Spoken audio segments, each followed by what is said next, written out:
My favorite part about crafting cool items from my loot in D&D is dividing the cost of the item I want to make in gold pieces by 50, so that I can see how many work weeks it'll take to... Wait. The official D&D rules for crafting are less than inspiring. But with a little elbow grease and some artisan's tools, you can create a fun and easy loot and treasure crafting system that your players will love. So what's the difference between loot that bores your players to tears and loot that they're actually excited about? And one of the answers is letting them, the players, craft items with their loot.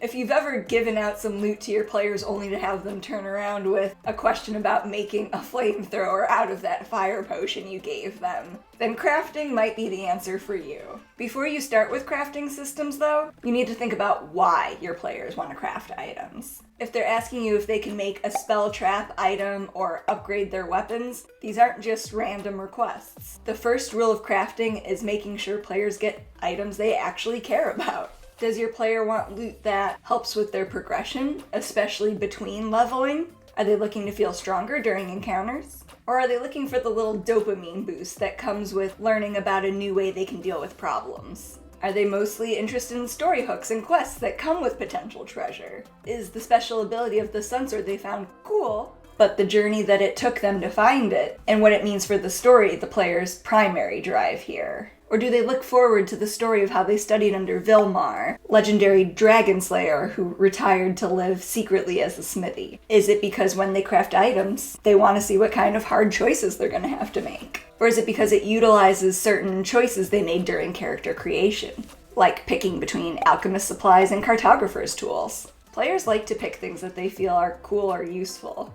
Are your players hoping that the decisions they made are going to pay off and make them feel like they made a smart choice? And of course, not to be ignored, are they mostly interested in exploring customization of their character through flavor? Even though it seems silly, this shouldn't be taken lightly. You know what I'm talking about if you're the type of person who's ever spent 6 straight hours playing The Sims. The why behind seeking out certain types of items tells you what type of items are going to appeal to them enough to make this process of crafting exciting.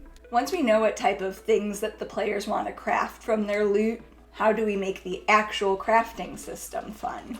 One of the most important parts of having a crafting system in your game is making sure that it feels like crafting, but only when it's important. What I mean by this is, boring crafting happens when items that feel like they should be special and hard to make feel like ordering a cheeseburger off the menu at McDonald's, and when ordinary items like arrows and potions of healing turn into an obnoxious slog to get made. There are absolutely times where it should just feel like you're shopping with an alternative currency. That's okay. Nobody is excited when crafting a potion of healing takes up to 15 minutes of game time for foraging, role-playing making herbal tinctures, and requiring someone to watch the cauldron at all times for the next 8 hours. For items that are ordinary, I try not to make it harder or more complex than it needs to be. Something like one long rest in a weaver's kit to make rope, or cook's utensils to boil down sweet treant molasses into a sticky trap is perfect for these basic items. One idea from Master the Dungeon that I liked was having a player be able to use a spell slot in their herbalism kit to just quickly make a potion of healing. But also, a long rest in an herbalism kit do the trick for me. You just really don't want to overcomplicate these simple items too much.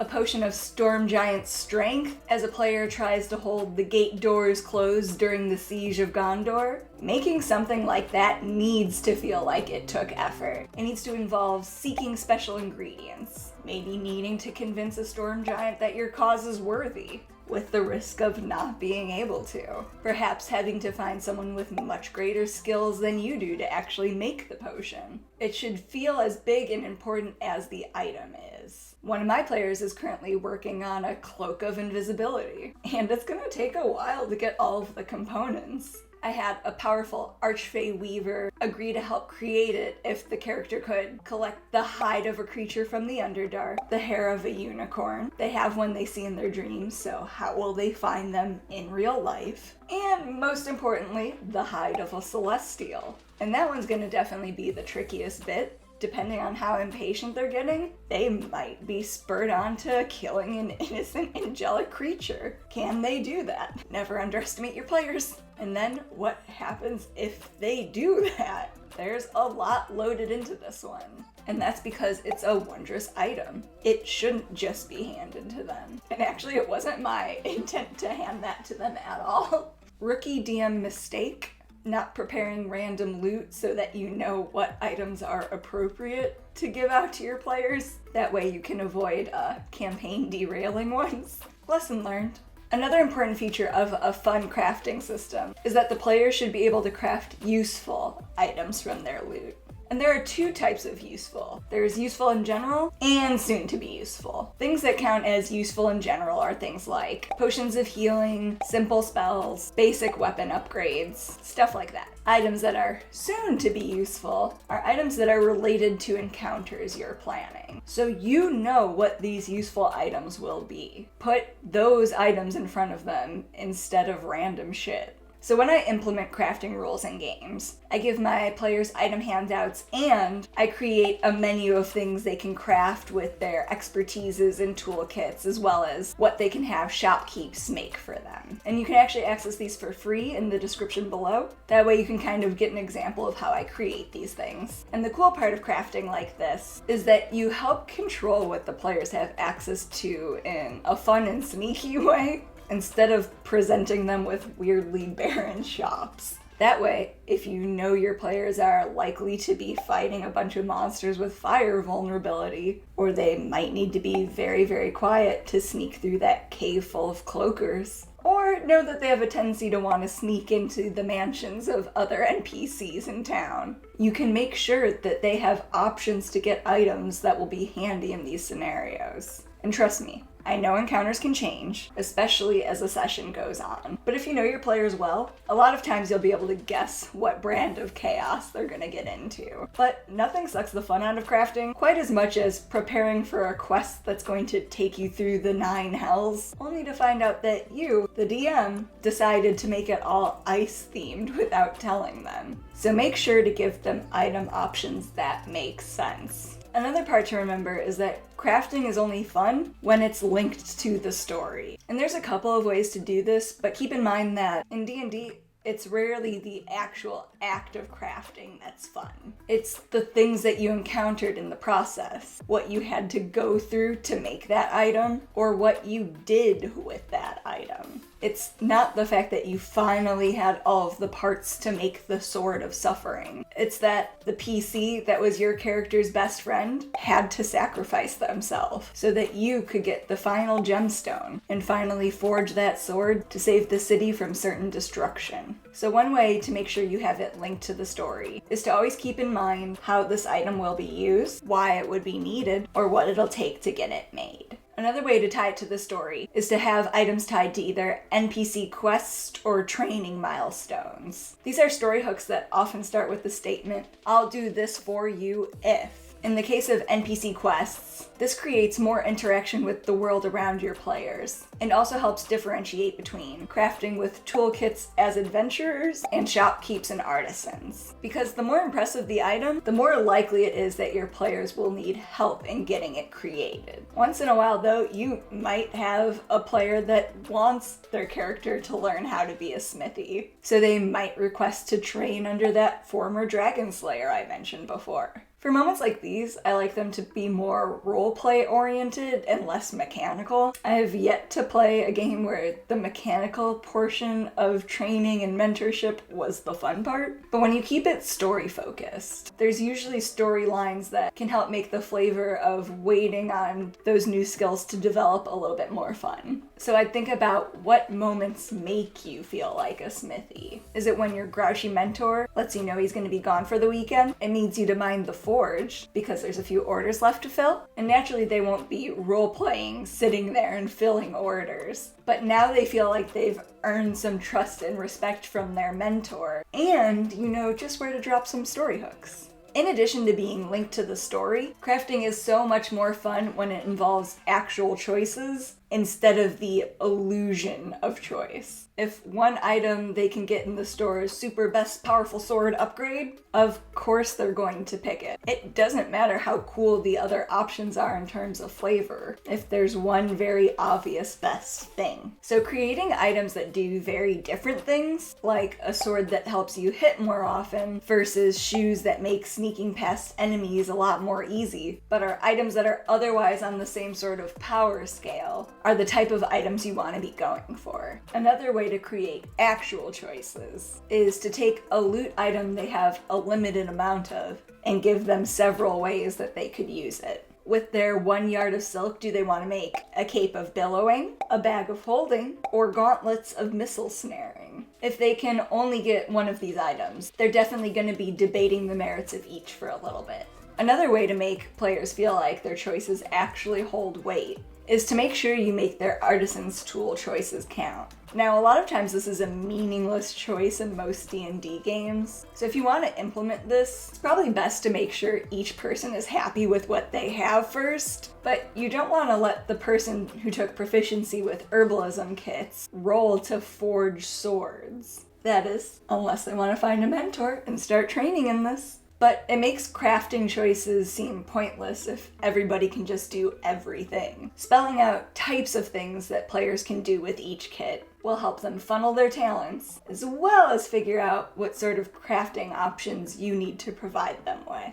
Speaking of crafting options, if the idea of having to come up with cool loot and treasure for your players seems overwhelming, do some player-led crafting instead. Even though I give players suggestions for things they can make, they're that, suggestions. I actually get super excited when a player asks if they can do something with the loot I gave them. It's usually something I hadn't thought of, and this idea was inspired by the random cooking ingredient thing you can do in Legend of Zelda Breath of the Wild. But have your players throw some items together and describe what they're trying to make. And you can have them roll for a level of success, alter their idea, and so on. You don't have to give them an automatic yes, especially if it's not really a reasonable idea. But for example, one of the players in my Feywild campaign is lacking in dark vision, but after being attacked by what are essentially giant bioluminescent fanged newts, that player asked if they could roll for capturing that creature because they wanted to make a lantern with it.